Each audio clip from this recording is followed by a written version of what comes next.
in a bubble, it doesn't mean we will escape a day of reckoning. We won't. The tech industry has always been cyclical. Booms have always been followed by busts. This time will be no different. The only question is when. You want to take that on? You agree or disagree? I think we're certainly at relative highs. There are few opportunities. There's too much cash chasing too few opportunities. And if companies have balance sheets filled with cash, they're giving it back to investors. Investors don't know what to do with it. So they're looking for opportunities for technology. You have companies that are now monetizing. So you have things like Airbnb and Zillow that are actually cash flow businesses. So they're being fully priced, but unlike 1999 and 2000, it's real dollar. Mike, thanks for coming on. Appreciate it very much. Mike Rothenberg, Rothenberg Ventures founder and CEO. What do you think, Weiss? Are some of these absurd? Or no? I think most of them are absurd, to tell you the truth, because they're not making money. And here's what's happening. You got VCs, maybe like Biden, they get in early, and then there's another round of financing. By the time you get to the later rounds of financing, it's the big mutual funds that couldn't do this before, and now they're buying the last round in Facebook, in Baba, in Instagram. Instagram has a valuation said to be $33 billion. Under Armour's valuation at last check was like $50 billion. It makes no sense. It makes absolutely no sense. So I do think it's a bubble in that. I don't think that as much respect as I have for Henry, he's not saying anything that we all don't know. But you just don't know when the music will. And it's not a two-way market, Judge. That's also important to know. There's not supply out there, and then there's demand.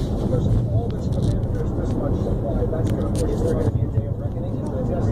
let me put you this way. The funds that we talked to, all of a sudden you see that some of the numbers were investments saying, okay, we want to have a private sleeve so we can participate in now these private deals, like now pre-IPO. So all these guys are selling pre-IPO, come in, we're going to do an IPO in 6 months for a year. And then what happens? The market closes, they get stuck, and that causes the crash. I got to run, but I think it's important to know which of these bubbles are inevitably. Some of them will go on to be bigger companies.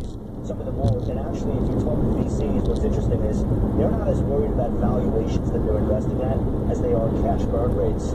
They're more worried that when the worm turns and there's less available financing, some of these companies will have blown through way too much of their cash and they won't survive. So there may be a valuation correction, but that doesn't mean every one of these companies zeroes out. Some of them will continue on to the next cycle. Some of them will have blown through all their cash. I don't have the expertise to tell you which is which, but I think that that's probably a bigger concern right now with the VCs than any kind of valuation top. All right, coming up, it's been 35 years since the U.S. Olympic hockey team shocked the world on their way to a gold medal. We're going to talk to one of the stars of that team, Jack O'Callahan, about this weekend's celebration at the scene of the Miracle on Ice. He works in finance now. We'll talk to him about the markets as well. Also, double the ponytails, double the fun. The Nigerians take on the telestrator with some unusual trade ideas. All that coming up after the break. Halftime report with Scott Wapner is the place for market-moving interviews. When you see large currency moves and large price moves in a commodity like oil, you have to be worried. That's Lumosity.com. Hi everyone, I'm Larry Levin, president of Trade Debate. Today's the interview on the financial networks. I'm on there a lot talking about the markets. One thing you might not know about is that I also put my own personal money up for other people just like you to trade. That's right. It's all allow you to trade the markets risk-free using my money.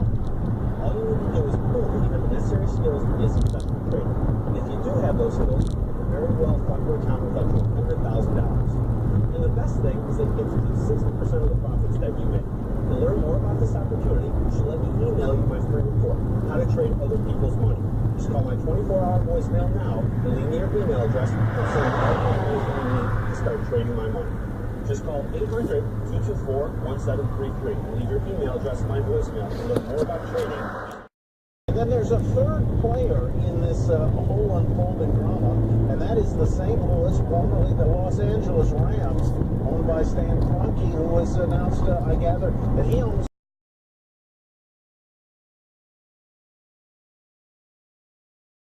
And then there's a third player in this whole unfolding drama, and that is the St. Louis, formerly the Los Angeles Rams, owned by Stan Kroenke, who was announced, I gather, that he owns.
And then there's a third player in this whole unfolding drama, and that is the St. Louis, formerly the Los Angeles Rams, owned by Stan Kroenke, who was announced, I gather,